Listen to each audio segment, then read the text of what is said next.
Kia ora Kidspace whānau, we are so stoked to be with you this week. It is our final day talking about friendship. We have loved this series and we hope that you have too. We sure have. But hey, can anyone remember what friendship means? Let's say this together. Friendship is using your words and actions to show others you care. Great. Awesome. God made us to be good friends who show love with the things we say and we do. Hey Hannah, should we play a game today? Absolutely. All right. I think today we should play a game that is called Pass the Compliment. Now this might sound like a weird concept, but here at Kidspace we think it's really important to build up the people around us, especially with kind words. Especially with our friends. So for the game, you need to find something that you can throw, whether that be a small ball, some socks, or a soft toy. Make sure it's something that won't break anything, okay, if it's thrown too hard. For this game, we want you to stand around in a circle together and throw the ball or toy or socks to one another. When someone catches the ball, they have to give a compliment to the person on their right before passing the ball. The game continues until everyone has received a compliment. Seems pretty easy, huh? If you want to make it more tricky, add a timer to speed things up and make it more challenging. This game teaches us that kind words can mean a lot to our friends. When we compliment others, we show them that we are thinking about them and that they matter to us. Alright team, jump up and pause us here. While you pause, we're going to play too. Are you ready? Head over and click pause and then come back once everyone has played receiving a compliment or two.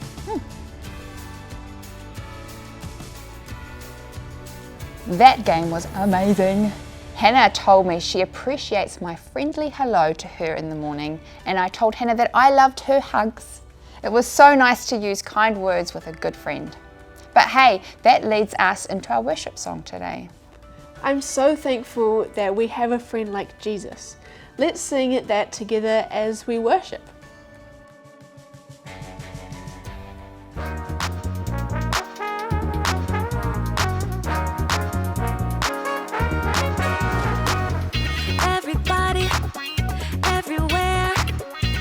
A friend who is always there. Jesus, you are the one, 'cause you showed me that you always care. When you gave your life and you rescued mine, you showed that you really do love me. So every step I take and the words I say will be filled with your love so the world can see. I wanna be the kind of friend that you are to me, Jesus. Yes, I'm gonna be what you said to be. I know I can be, 'cause you are my friend. I'll say it again. You are my friend. I'll say it again.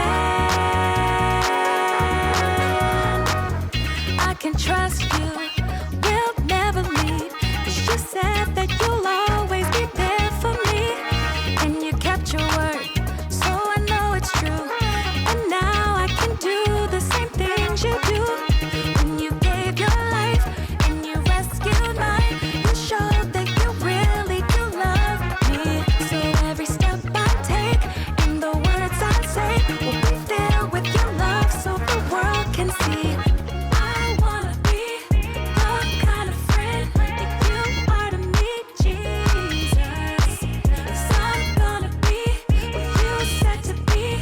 I know I can be, 'cause you are my friend.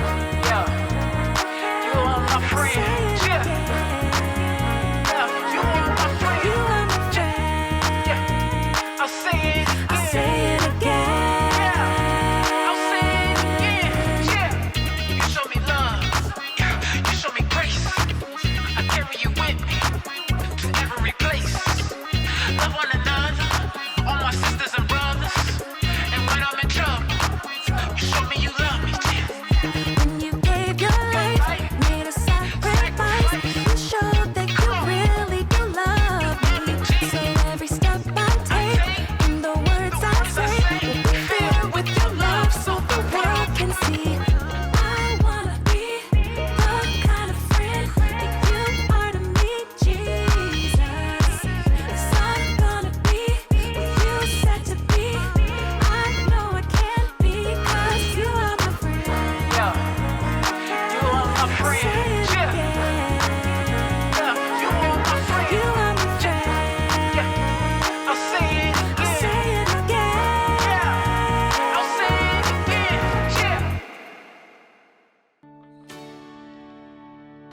Today we're looking at something the Apostle Paul wrote about that's an important part of friendship. Paul was also known as Saul. He's the same person who we talked about in our story last week. So let's get into it.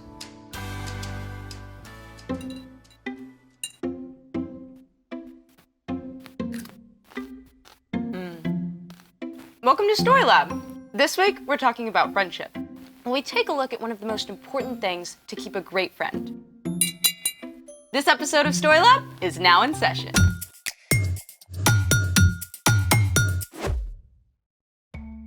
Hey, I'm Sebastian. And I'm Skylar. We're talking about friendship. And what is friendship, Sebastian?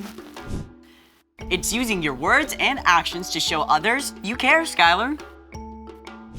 Ding, ding, ding. We have a winner. I win? Yes, go me! What did I win for? I mean, all I did was define friendship. Anyone who can be a good friend is winning. So, do I win anything? Well, I was thinking, how about you win the amazing opportunity to decide what we're doing today? Wait, I thought you were supposed to figure that out. I got as far as this pickle jar and then I got stuck. Look, I was really tired and then I decided to Google and then I got totally sidetracked by a cat video and I'm really sorry. Can you please forgive me? Stop right there.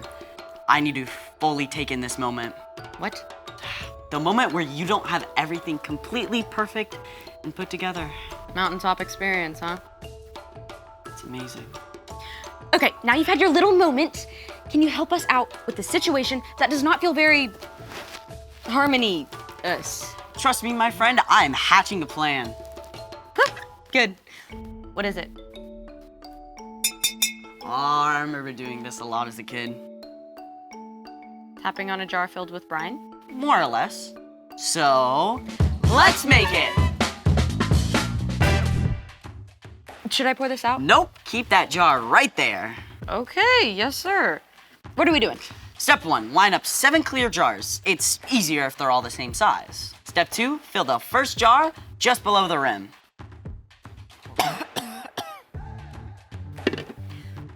What about the others? Oops, need more water.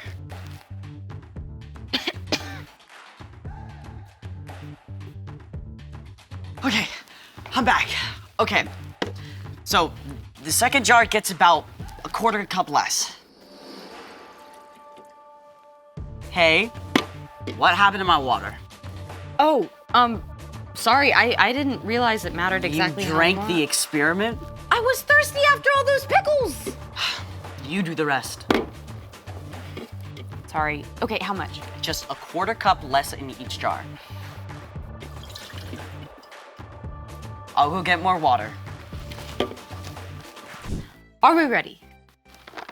You know, it should be possible to complete a scientific experiment without food coloring. Possible, yes. Fun, no. You don't have to add rainbow food coloring, but it can help you remember which note is which. See, we already have a green.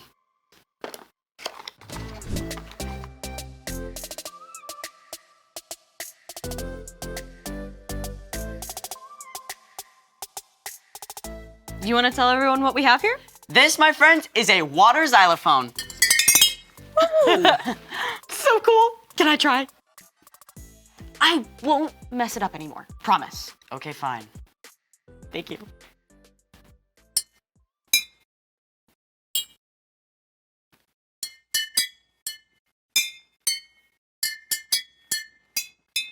Thank you. Wait, it's your birthday? In like 7 months. You play something.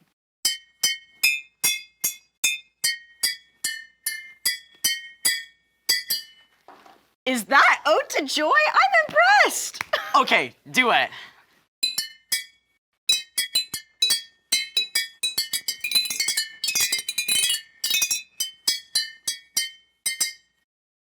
I'm not sure if that was harmony. But it was fun. Does that mean you forgive me for messing things up? Yeah, I guess. Which reminds me, it's time for... The story before the story. Today, we're in the book of Colossians. Colossians is one of 21 letters in the New Testament, written by the leaders of the early church to new Jesus followers. The apostles wanted everyone to know about the radical new way Jesus wants us to live. In the Roman Empire, people like women, children, poor people, and enslaved people were viewed as worthless, with no hope of something better. But within the church, All people were viewed as equal because the believers knew that God loves everyone. but the Apostle Paul heard that some false teachers were spreading lies about who Jesus is and what it means to follow him, So Paul wrote a special letter to set the record straight. which is where our story starts. Take it away. Hey everyone, I'm Padma. The Apostle Paul was pretty upset when he discovered false teachers were spreading lies about Jesus. So, even though he was under house arrest at the time, he wrote a letter to remind them of the truth. The Son is the exact likeness of God who can't be seen. The Son is first, and he is over all creation. Paul made it clear Jesus shares God's power, and that it's only through following Jesus that we can live a life pleasing to God. Toward the end of the letter, Paul got down to the nitty-gritty of what that looks like. Put up with one another. Forgive one another if you are holding something against someone. Forgive, just as the Lord forgave you. Short and sweet, huh? But wow, there's a lot packed inside. First off, put up with one another. That means treating each other with kindness, even if your friend doesn't agree with you about everything. Let's be real. People are gonna do and say things that bug you, even your friends. If you turn your back on everyone that annoys you, you're gonna be awfully lonely. Now, let's take a look at the second part of the verse. Forgive one another if you're holding something against someone. Okay, let's say you're in PE class and your friend picked someone else for the team when you thought they should have picked you. At first, it just bugs you a little, like a pebble that got stuck in your shoe. But after you think about it for a little, what your friend did seems to get bigger and heavier until it's like a giant weight that you're carrying. As long as you keep thinking about it and holding on to that weight, it will get between you and your friend. In fact, if you don't let it go, you may lose your friend altogether. Not only that, but holding on to this heavy weight takes up all your energy for doing other things too. Thankfully, God made a way for us to let go of whatever we're holding against our friends or anyone else. Paul wrote in his letter to the Romans, "But here is how God has shown his love for us. While we were still sinners, Christ died for us." God did not wait for us to get our act together before coming to rescue us. Instead, Jesus chose to give up his life for us while we were still a mess. God moved first to make a way for us to be forgiven. And because of that, we don't need to demand that someone else get it right before we choose to forgive. When you choose to forgive, it's like you're letting go of that huge, heavy weight, and there's a much better chance that your friendship can be repaired. Now, forgiving a friend does not mean that what they did was okay or that you have to let them keep hurting you. It simply means that you're leaving room for God to make things right. You don't have to carry around that heavy weight anymore. When you choose to forgive your friends, you may find that they're more ready to forgive you too. Let's see our verse all together again. Put up with one another. Forgive one another if you're holding something against someone. Forgive just as the Lord forgave you. Paul went on to write, "Let the peace of Christ rule in your hearts. As parts of one body, you were appointed to live in peace." We can only live in true peace and friendship with others when we make the choice to let go and forgive. The end. Wow, that's a hard one. Yeah, I mean, I hardly ever feel like forgiving. It's easier to keep focusing on how someone has wronged me. That's right. Forgiveness has to be a choice. So, what's our part in the story? Paul wanted the Colossians to see just how important Jesus is. And when you're following Jesus, it becomes easier to show love to others. Like through forgiveness. Exactly. And it's often the people we're closest to and love most that hurt us, even if they don't mean to. People like our friends and family. One of the best ways to maintain your relationship is to be quick to forgive. Like if you feel like one of your friends is ignoring you, you can forgive. If a friend says something hurtful to you, you can forgive. If your friend crashed your new bike, you can forgive. Exactly. You should never let someone keep hurting you, but in many cases, forgiveness can be the glue that helps friends stick together. All you have to do is let it go, let it go. If your friends start singing overdone musical numbers, you can forgive. I think you've got it. See you next time. Bye. So here's the thing. Friends forgive one another. Thanks for forgiving me and for figuring out our experiment. Anytime. No! We're supposed to put up with each other, right? I'm not sure that includes Baby Shark. Thanks for joining us in the Story Lab. See you next time. No Baby Shark. I'm so glad that I'm not carrying around that heavy backpack anymore. Let me tell you, I did not feel good carrying those hurt feelings and frustrations on my back. It felt great to let them go. And that's what we can do in our friendships if we choose to forgive. One of the best ways to have good relationships with the people around you is to forgive quickly and to say that you're sorry when you're the one who's done something wrong. That helps with your family, with your friends, and just with about everybody. It will make your friendships stronger. Remember, friends forgive one another. Paul wrote about that to the Colossians because he wanted them to have strong relationships with each other. He wanted them to know that following Jesus makes it easier to love others and forgive them. Of course, it's important to remember that forgiving a friend doesn't mean that what they did was okay. It doesn't mean that they should keep hurting you. Forgiveness just means that you're not trying to get even with them. It means that you and your friend are choosing to let go of what went wrong in order to make things right together. If you're in a friendship where you have to keep forgiving the other person, you should talk to your parents or another adult you trust who can help you to know whether that's a friend that you should be spending time with. One thing I know is that I've messed up with my friends, and I'm so glad that they have been willing to forgive me. I'm so glad that I can forgive them too, because it's a great way to treat others the way I want to be treated. Hey Hannah, what is our family question today?